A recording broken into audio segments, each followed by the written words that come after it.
From JRE 2394, Palmer Luckey explores whether military sensors finally captured something truly unexplainable. It probably is. And it seems, I mean, my experience on this front is largely from a military angle and looking at a lot of the footage that's coming out and a lot of the sensor feeds that have come out. And the thing that what we really need even more than discovering microbes, like these flying objects. Yeah. The problem is that most of them, and I'm not saying all of them, most of them, we're only capturing them on, let's say, one sensor, like a camera is seeing it or a radar is seeing it. It's very rare to get both of those totally different types of sensors looking at it at the same time. It's relatively easy to imagine a world where a sensor would have an error or an artifact, or even that's being actively spoofed, right? Like people are actively trying to trick it. You can make radars see things that aren't there. You can make cameras see things that aren't there if you're really smart about how you interact with them. It's very hard to make something that makes a radar and a camera see something that isn't there in a way that perfectly aligns with what is there. Now, you saw the recent one with the Hellfire that was fired, and it appears to have broken up but then kept moving. Yeah. That's interesting because now you have something that's on a camera and you sent another thing with a seeker and it got there and it blew up. Is that definite, real footage? I mean, I believe It's been verified? I am probably not in a position where I should say if I know if it's been verified, but I'll tell you this: I believe the footage is real. Let's run through Perplexity and ask. What do you mean by verified, though? Just ask if it has been verified that this is legitimate footage from the military of whatever they thought it was going to be, and a Hellfire missile hits it. I do believe that one of the members of the unidentified aerial phenomenon committees in Congress introduced it into a hearing. That's where it came from. It came from a hearing. Yeah. So who released it? It didn't just show up on Twitter.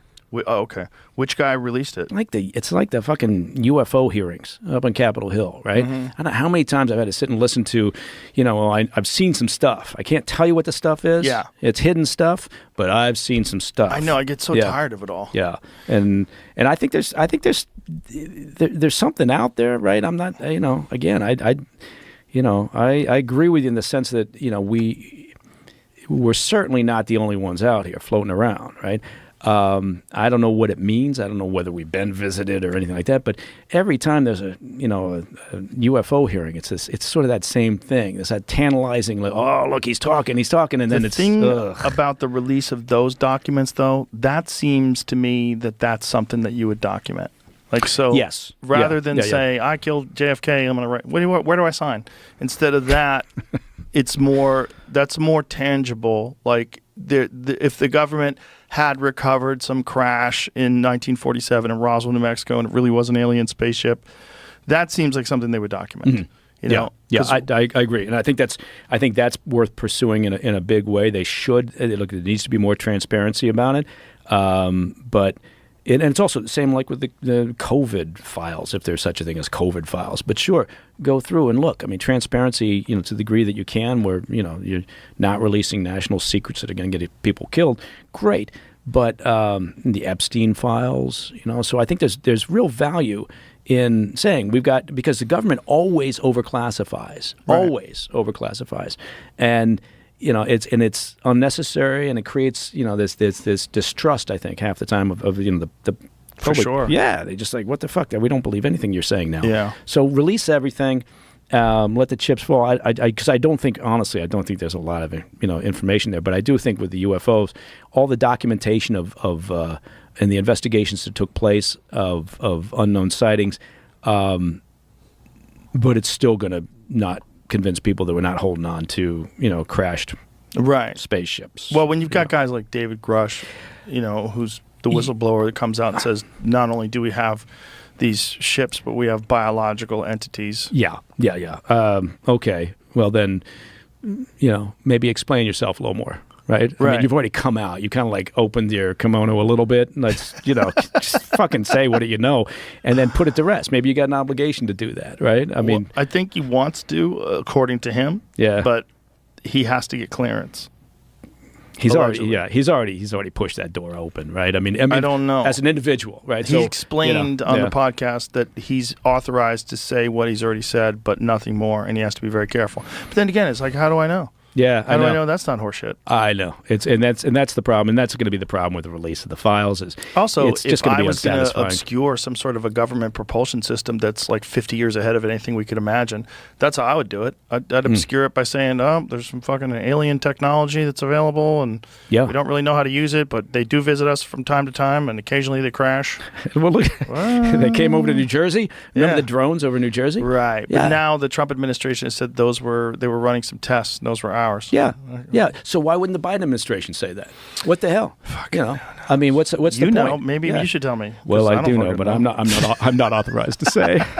We got to get you in a skiff. Yeah, but I know some stuff. Yeah. Yeah. I just can't say the stuff. Well, the scares are aliens. Because it's fear like of the Alien unknown. 1 movie. Oh my Alien God. 1 was like, that to me is the scariest scary movie ever. Is That it? movie was terrifying. Is it Close Encounters of the Fourth Kind that takes place in Alaska, where they combine the actual footage of the woman's real therapy sessions and stuff?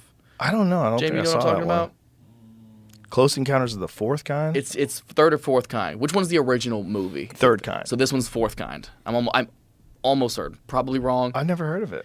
It's a really good movie. There's a woman up in I want to say Juneau, or no. What's the Nome, Alaska? And back in the day, she was she became famous because she claimed aliens were basically like showing up and abducting her and stuff, right? That eventually her kid got abducted by aliens, or so that's the case, and they accused her of like killing the kid or whatever it may be. Like, obviously, nobody believes that this woman's son was abducted or daughter was abducted by aliens. So it's not So they made currently a movie. available in our Yeah, I country? think it's What? like in Canada. I think it's showing up weird. You can only get it in Canada? I don't know. Go down to the what? That's strange. Interesting. But they have it's a movie about this case, but they splice in real footage of her therapy session that she had to go to, that she was going to while she was being abducted each night. And they do this I don't really know how to describe it. This deep meditative state that makes you recall your dreams, and she's like describing all the things that were happening to her, these aliens, and she starts screaming, she starts like levitating up from the couch a little bit, like it's creepy as shit. But it's a really good movie. It's my favorite abduction movie I've ever seen. And obviously nobody believes her. She runs into the one person. Oh yeah, like that old footage is like the real footage. Wow.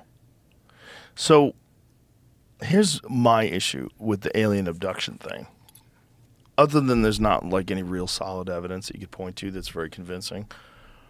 It always happens at night. Mm-hmm. And it always happens during the periods where people sleep. And when you're sleeping, I'm not saying always. Okay, I'm sure there's some stories out there. I'm sorry.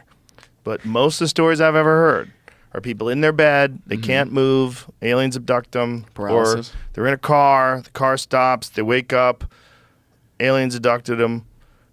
When you go to sleep and you dream, there are psychedelic chemicals that your brain makes, and we don't know how much they're making. We don't know what effect that's having on your dreams. We don't know what is going on. What is going on with dreams? What is going on with vivid dreams?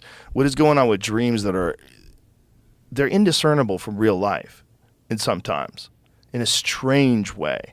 Like, what is that? Is that a psychedelic state your brain goes into every night? Yeah. And if chemicals vary in human beings, serotonin varies, dopamine varies, everything varies, testosterone varies, estrogen varies, it varies. Wouldn't you just assume those psychedelic chemicals would vary? And wouldn't you just assume that sometimes maybe even people are in very agitated, anxiety-ridden states, high cortisol levels, perhaps maybe those chemicals are coming out in an abundance too. Now, So it if hits a you're spike in it, lying yeah. in bed and you're having an insanely vivid and terrifying interaction with aliens every night, because your brain is just dumping psychedelics into you. And this is your big fear. So you're going to get abducted by aliens again. And then there they are again, leaning over your bed and they're reaching for you. And you're like, Constant "Wow." paranoia.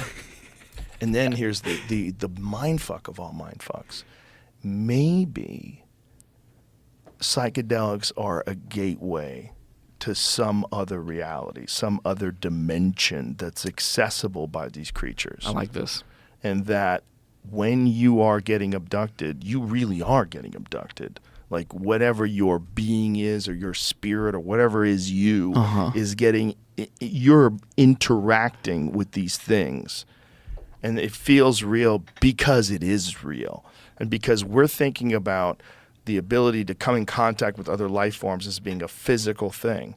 It might be that there's a chemical gateway in your mind that when breached, you enter into a dimension where physical bodies don't exist anymore and everything moves in this constant soup of geometric patterns. And that whatever your consciousness is, whatever your soul is decoupled from the body and thrown into this realm. I imagine that's probably what happens at death. It probably is what happens with death. It's probably what it's all, I mean, that's probably why people think about it that way, that you're going to transcend into heaven.